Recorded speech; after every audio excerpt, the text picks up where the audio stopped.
Guys, it's Mary here. Today I'm gonna talk about the book Love Hypotheses by Ellie Hazelwood. And I know I'm a bit late to the trend because everybody read this book before I did. Because honestly, I thought I wouldn't like it very much. But here I am because it was the only book I could think of that I would want to bring here to the channel. So please don't forget to subscribe to the channel and hit notifications so you get to know whenever I release new videos. Also, don't forget to follow me on TikTok and Instagram because I'm posting videos in both of those apps too. In this video, I'm gonna be giving spoilers from the book, so if you haven't read it yet, it would be better to watch this video after you read the book because I'm gonna say a lot of the things that happen in this book. So, yeah. So, just like I did in the last video, I am going to place my fan cast here by my head for you guys to see and introduce the characters for you guys. So the two main characters and the most important ones are Olive and Autumn Carlson, aka the new love of my life, because I've been freaking obsessed about that guy. And I must say, I saw it somewhere online that this book is a fan fiction about Star Wars characters. I can't really remember the name of the characters, but I'm gonna place it here too for you guys to see. So Adam Carlson was supposed to be Adam Driver, but through the whole book, I couldn't stop seeing him as that Anatomy of a Fall guy who I've been also obsessed with.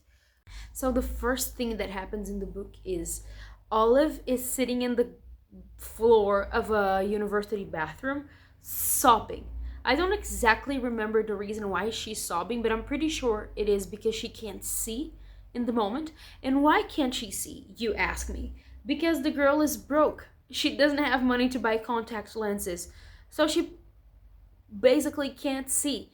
And then she's there thinking about life, I don't know. And then a random guy walks into the bathroom and he's like, "What are you doing in my bathroom?" Not like in a rude way, but he asks her that and she doesn't know who he is because again, she can't see. And they start to have a conversation and it for some reason leads to talking about their career and stuff like that. She is graduating in PhD, I believe, in biology. I believe it is biology. And then she's just wondering if she has a good reason enough to be there, a reason good enough to be there. And then she's just thinking, oh, I'm just so afraid I will be a failure. And she, for some reason, tells him that because she's like the queen and oversharing. And then he tells her that if her motivation is good enough, then it is worth it.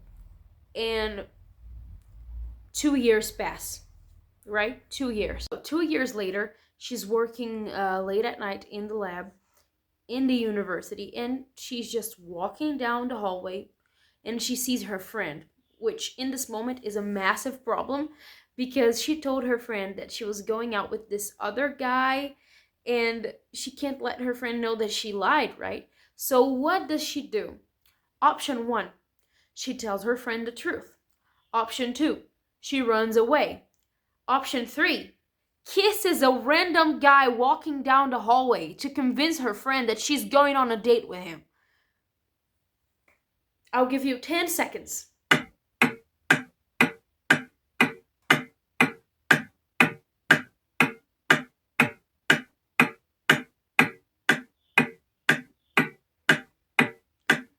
You guessed it right. Option 3, she kisses a random guy walking down the hallway to convince her friend that she was going on a date with him. And this guy is, well, Autumn Carlson, which the love of my life, as I had told you, but he is known in the university for being a very grumpy guy, for being a very tough person. He's a professor, and yeah, I must say he's not her professor, so it's not that problematic, but whatever. He's known for not liking the students very much and for giving them very, very low grades. So she's immediately completely desperate because one, he's a professor, and two, he hates everyone. So he even tells her, like, I'm gonna charge you for sexual assault, but he ends up not doing it. So she explained the situation to him, and then she leaves, goes home. In the second night, right after that, she meets her friend once more in the university, in a kitchen, I guess. And then they start talking, and she's like, "Did I see you kissing Adam Carlson last night?" And then she is freezing, because not freezing, she freezes because she's not very good at lying. So just when she's about to get caught in the lie, Adam shows up and listen to that. He rests his hands on her hips and he pretends to be going out with her. He treats her very sweet in the front of her friend. So her friend is just amazed and absolutely confused because nobody even gets to be friends with this guy. And her friend is going out with him. She finds it very weird, but that's okay. Then her friend leaves and she turns to say thank you so much for Adam because like he helped her so much and twice. And as soon as that happens, she explains to him the reason why she needs her friend to think that she is dating him. She explains the situation for Adam, and the situation is Olive was going out with this guy called Jeremy a couple of months ago, and she ended up not liking him very much. Like they didn't have much chemistry with each other. So she realized that her friend had a lot of chemistry with this guy and she was clearly in love with him. So she wants her friend to be happy because she's such a nice girl. And then she has to convince her friend that she no longer has feelings for Jeremy. So she needs her to believe that she's dating someone else so she can finally be with him. You understand? And he's like, "Oh yeah, I understand the situation now." And then he offers to drive her home, which so cute. And she tells him that she rides a bicycle to go home because she does not have money to pay for an Uber or the bus, which so relatable, so relatable. And he says goodnight to her, and like she leaves, right? In the next day, when she comes to work, everyone is looking at her and everyone is talking about her, and she can see that like someone is spreading gossip about her. So basically what does she do? She walks over to Adam and then she calls him and she's like, can we talk for a little? And then they go to a private place and they have a conversation. So basically everyone in the university knows that they are dating because Anne told Jeremy, and Jeremy told everyone else because he's a fucking gossiper. But now everyone thinks that she's dating the teacher, and everybody is respecting her a lot more because everyone is fucking afraid of Adam Carlson because he's a. So everyone believes that they're dating now, and she's very worried about the reputation for him and for her because, like, dating a teacher is not something very common, basically. And then, like, they decide to make a deal. They make the most cliche deal ever. They make a deal to fake date for the rest of the year. Not exactly the rest of the year. I think it has a limit. I think it is September 19th because Olive needs her friend to believe that she moved on from Jeremy. And Adam is in this because he has a very specific reason, but I don't quite remember what it is. I think it has something about the university giving him money for his research because they don't believe that he is going to keep doing research for Stanford because both of them work in Stanford, and they believe that he's going to leave Stanford for Harvard, I guess, and she needs to make them trust him so they will give him the money to keep going with his research, basically. And he thinks that if he's dating someone else, they will be more likely to believe that he is not planning on moving out anytime soon. So they make this deal, and a part of the deal is they have to go out together every once in a while.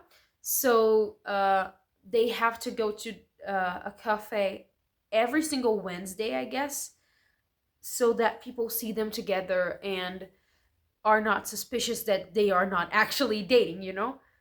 They start to go on fake dates together every single week, and you get to know Adam a little bit more. He's very sweet to her because they are like grumpy and sunshine. He hates everyone else, but he loves her, which I love it. Oh my god. Uh, you get to know a lot more about Adam. You get to know a lot more about Olive, and they meet a couple of times. There is not a single chapter in this book where they don't meet, so it just makes it feel like the book is actually going somewhere. Like the book is actually, like the story is actually moving, because every single chapter has something interesting, and every single one of them gives me butterflies. But they get very, very close to each other. So her friend Anne, she is an icon. She puts them in very uncomfortable but funny situations. For example, this part, I really, really love this part of the book. Uh, they go on a picnic with everyone else from the university, even the teachers. So she has a lot of Olive. I'm talking about. She has a lot of sunscreen on her hands, and it's like slipping through her fingers and falling down on the floor. It's very disgusting, very sticky. So she needs someone to spread it all over. So Anne is like, "Come here, Adam.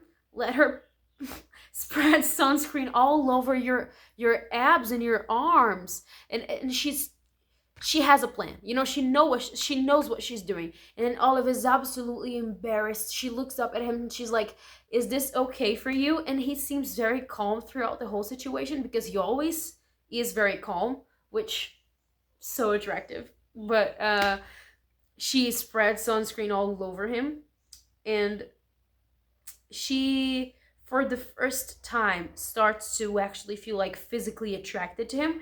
And it's not a very common thing for Olive, because she is only able to feel this kind of attraction towards people that she's very comfortable with.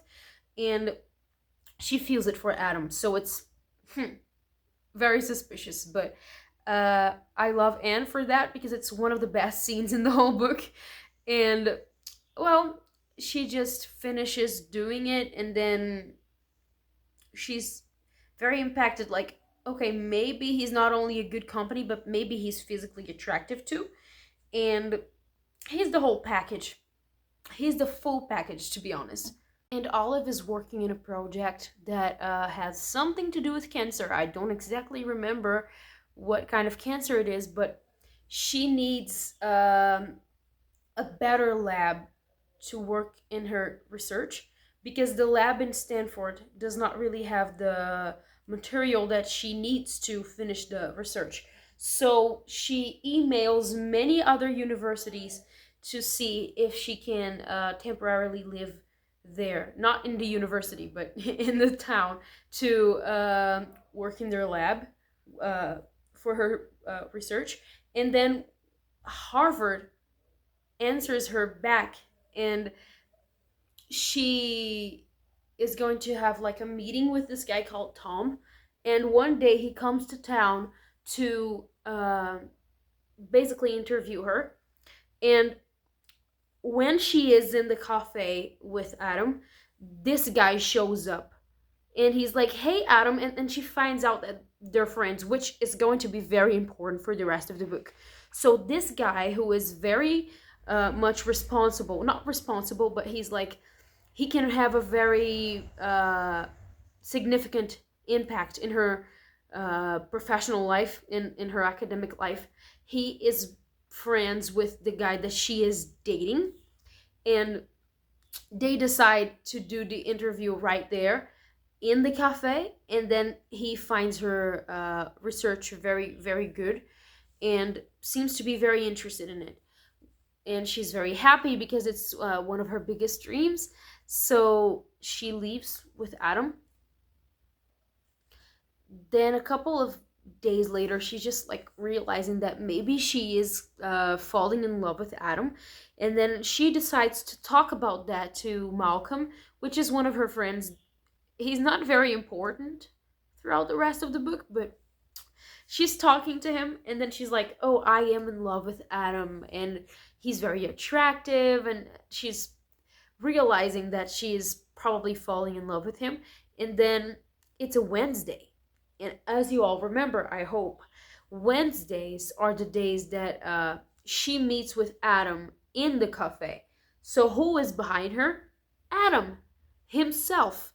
And then basically he heard what she said, but he didn't, like, he doesn't know that he is the guy that she was talking about. So it's just like a very uncomfortable situation where he thinks that she was talking about someone else who happens to be Jeremy. He thinks it's Jeremy, and she's just very relieved that he doesn't know it is him, right? Because she doesn't think that he's going to correspond her feelings, and she's very worried about that because she is a very insecure girl, like every single main protagonist ever, but whatever. So basically, a couple of days later, she is invited to present her project in a scientific conference, and all of her friends are going with her, including Adam. I think it's in another town. I think it's in Boston, actually. And she's very nervous about the presentation because she's not very good with speaking in public, but she agrees to do it, and her friends tell her. So, there are not many hotel rooms available near the place the conference is going to take place. So, we thought we you could maybe book a place with Adam so you guys can like sleep in the same room because he's your boyfriend. So I thought it would be fine for you guys to be sleeping in the same room. And Olive, as someone who's very obsessed about rom-coms, she's like, there is only going to be a bad. There is only going to be one bad. She's absolutely convinced of that because, well, every single one of us, like, girlies obsessed about rom-coms, we know that there's always one bad. There is always only one bad. But she talks to Adam, and he's like, well, I think it would be nice if you could stay with me. She's like, I can't do that because I think it's too intimate for us. And then he's like, no, it is fine. You can stay with me. There are going to be two beds. And then she's like, no, there are not going to be two beds. There is only going to be one bed. She's fully convinced of that. But she's trying to deny her feelings, you know? So she's like, what do you mean by that? And she's, forget it. Forget it. Just, and they travel to Boston, I believe, and they share the room together. And the tension between them is palpable, I say. And the day of the presentation comes, and then she's like, and this part is very important. She does her presentation, everything goes just fine, and people actually seem to be interested in what she's saying. And it's a very important thing. Why did I say like I'm British? It's a very important thing that Adam is not there because he's doing a presentation too at the same time, but not in the same place. So everything goes fine. And then after the presentation, she meets Tom again, Adam's friend. So in this moment, she is in this room with Tom and they're talking. And I felt very bad for her because he tries to assault her. And he starts saying all of those disgusting things like, oh, a pretty girl like you should know how the world works. And you should know that I didn't pick your research and agreed to have you work with me in Harvard because your research is very genius, but only because you were up to sleeping your way to the top by getting with Adam, and you're going to do the same for me because you're smart and you sent me all of the material from your research, and I could basically steal it from you, and nobody would believe you because you're just a nobody. And she's absolutely terrified, like, get away from me, I'm gonna tell Adam. And then he he's like, I dare you to. I dare you to tell him, because I've been friends with him for many, many years, and he only knows you for a couple of months, couple of weeks now. And she goes to her hotel room crying, sobbing. And then she sits down, she's crying in the dark. And when Adam finally comes into the room, oh, I just sneezed. But yeah, just let's keep it going. Um, when Adam finally comes into the room, he sees her there in the corner crying, but she can't tell him why she's crying, the reason why she's crying, because she's very conflicted about it. Because Tom has been friends with Adam for a very long time, and she thinks that Adam will not believe her. So she just decides to keep it a secret from him. And she tells him a lie. She lies to him, saying that after the presentation, she heard some stupid students mocking her and saying that her presentation was shit. And then he's very like, he tries to calm her down, tries to make her happy. I don't know. Cheer her up. He tries to cheer her up. And then they talk for a little bit more, and finally they kiss. They kiss for the first time. The first like real time, they were not pretending this time. And it's a very sweet moment. And they end up talking a little bit more, and they sleep together, which I'm not gonna describe the scene because it's very like graphic, but Adam is very respectful to her the whole time, and he basically made me fall in love with him even more, because Adam Carlson, the man that you are, the man that you are. And then in the other day he leaves, right, to go, I don't know, I don't remember exactly where he goes, but he leaves. And then she goes to talk to her friends, and she finally tells Anne that the whole thing with Adam that she had was just fake dating. And she tells about the whole situation to them. And randomly, I don't know how it happened, I don't exactly remember why she had her phone recording the whole situation with Tom, but then it just starts playing, all the horrible things that he said to her. And her friends are like, you have to charge him for sexual assault. This is a crime. You should tell everyone what he did. And she's like, but he's too powerful. He's too influential in this whole academic world and stuff. So it's a very complicated situation that actually happens in real life with a lot of women. So you can actually feel what she feels like as a woman. We all know what it's like to be afraid of a man that has a lot more power than you do. So he can do whatever he wants to you, and he probably will like fuck up your life if you tell anyone. Like it never happened to me, thank God, but I know that it happens to many women. So I think in not a single moment of the book it felt like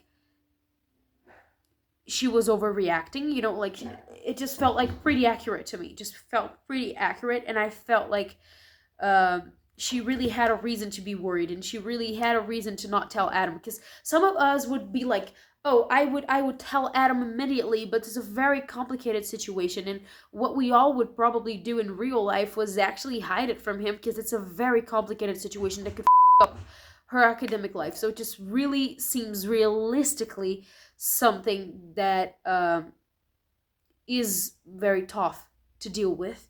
When September 29th finally comes, Olive goes to Adam's house, and then they talk. She's like, I have to leave, our deal is over, you got what you wanted, I got what I wanted, and I think we should get away from each other, because she's very afraid of telling him what happened, the whole situation that happened with her and Tom. So she decides that the best thing that she can do for them is to just stay away from Adam, even though she's in love with him. And it's pretty clear in this moment that he is in love with her too. So it's a very painful scene, actually. She leaves, and she spends a couple of days sobbing, crying every single day, because she misses him, and because she doesn't know if that was the right decision that she took. And I don't know exactly what changes and what exactly makes her change her mind, but then she decides to go to she decides to go to Boston to talk to him. She takes a flight there, and then she meets him in a restaurant where he's like doing this interview with people from Harvard because he's actually considering going there now. And she shows up there in the restaurant, and as soon as he sees her, he gets up and goes to talk to her because she is the thing that he cares the most about in the whole world. And honestly, it gave me such a heart warm, you know? And then she goes talk to him, and then he's like, what are you doing here? Not ever being rude to her because he can't ever do that, you know? Oh, my mom is talking so loud in the background. So Tom, who is in the interview with Adam, he gets up to confront him. He's like, you can't get up from a Harvard interview to go talk with this random girl. And then Adam tells him to get out. And for some reason, Olive thinks that he's talking to her because she thinks that he's mad with her. And then she says, okay. And he's like, not you. You, Tom. You get out. And then they are discussing. They're having like a discussion. And Olive simply doesn't decide to say anything. She just picks up her phone and starts playing the audio from that day where Tom tried to assault her. And then Adam is immediately, like, his eyes darken. And he, like, tosses Tom against the wall, and I think he punches him in the face. And then he shouts something that I was like, okay, I think I might be in love with you. He says, if you ever say a single bad word about the woman I love ever again, I'm gonna hunt you to the end of earth and kill you. And in this moment, my heart was like ratings.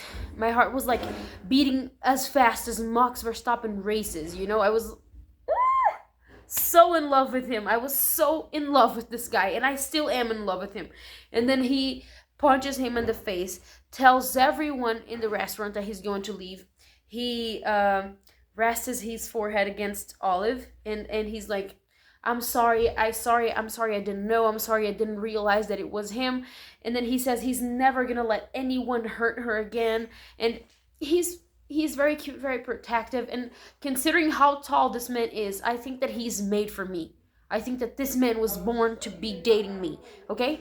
I think Adam Carlson, he doesn't exist, but I think we were meant to be together. And then after that, they finally get together, and everything is clear from this moment, because basically Olive thought that Adam was in love with someone else, and Adam thought that Olive was in love with someone else. So they both just clarified that in that moment, that like, you are the girl that I have been in love with, and you are the man that I've been in love with. And then she discovers too that he is the man who talked to her like 2 years ago in the bathroom. And then she just immediately starts to realize that he's always treated her differently than he treats everyone else, because he's like very cold to everyone else but not to her. And it's honestly a very cute thing in my opinion. So that's basically all that happens in the book that I can remember, at least. So now I'm going to give my opinions on the books for you. Overall, I really, really, really enjoyed reading this book. And I definitely did not think I would like it as much as I liked it, because I usually do not really like romance books from like Book Talk, because they're usually not of my taste. They're usually not very well written, and they have pretty toxic couples, but this one was very different. I really, really like the chemistry that there is between the two characters, and the humor in the book too.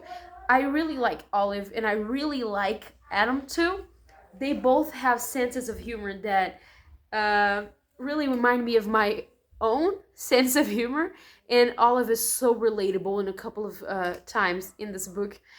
I also really like that the writer actually knows what she's writing about, because sometimes writers just decide to write about an ambience in a context that they don't actually profoundly and deeply know, and it just feels like it is all fake.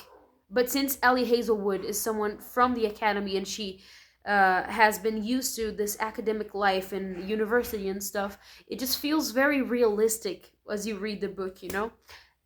It just feels like I'm actually hearing people who are a part of the academical life talking, you know?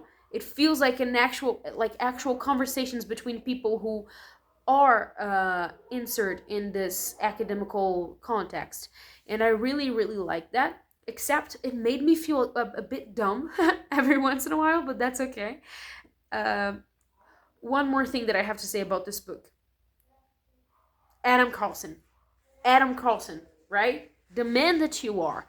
I think that now I'm gonna switch my name to Adam Carlson's wife, because I think this book just basically higher my standards a lot more than they should be, you know? Now I have high standards, even more than I had before. Because if I don't have a man that is like Adam Carlson is, I don't want him. I mean, the only thing that I don't really like that he does is to pay everything for her. It makes a lot of sense because he's a monetarily in a better situation than she is, but still, I wouldn't really feel very comfortable with a man paying everything for me like that, because, well, usually in the real world, we know that when they pay things for you is because they want something back. But Adam Carlson, he's just perfect. He would never ever do that. And there are some things in the book that I thought would bother me, but they didn't. Like the fact that he is uh, about 10 years older than her. It just didn't feel like something very problematic in this book, considering that she is a full grown ass adult. She's like 26 and he's 34 or 36, I guess. So it just doesn't feel like it's that much of an age gap. And it also doesn't feel like the power dynamic between them is very unbalanced.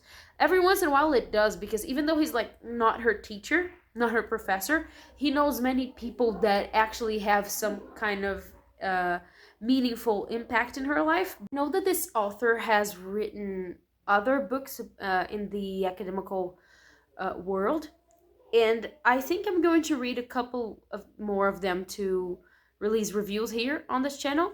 I really am planning on reading Love theoretically, I guess, but currently I'm reading Midnight Sun from Twilight, because I really want to come here to talk about it to you guys, because unfortunately I am a big Twilight fan, even though I'm very embarrassed to admit that. And I'm probably gonna come here to release reviews about all of the Twilight Saga too, but not each book, because I'm not gonna reread them for now. But I think that was it for today. Don't forget to subscribe to the channel and hit notifications. And I'm really sorry if the video quality, like the image quality and the audio quality, was not very good in this video. And if I was just like stumbling a lot over my words, because I'm still learning how to do this. I'm still not very comfortable in front of the camera, but I believe that I did a better job in this video than I did in the last one, because, well, I believe it's all about learning, you know? It's all about learning.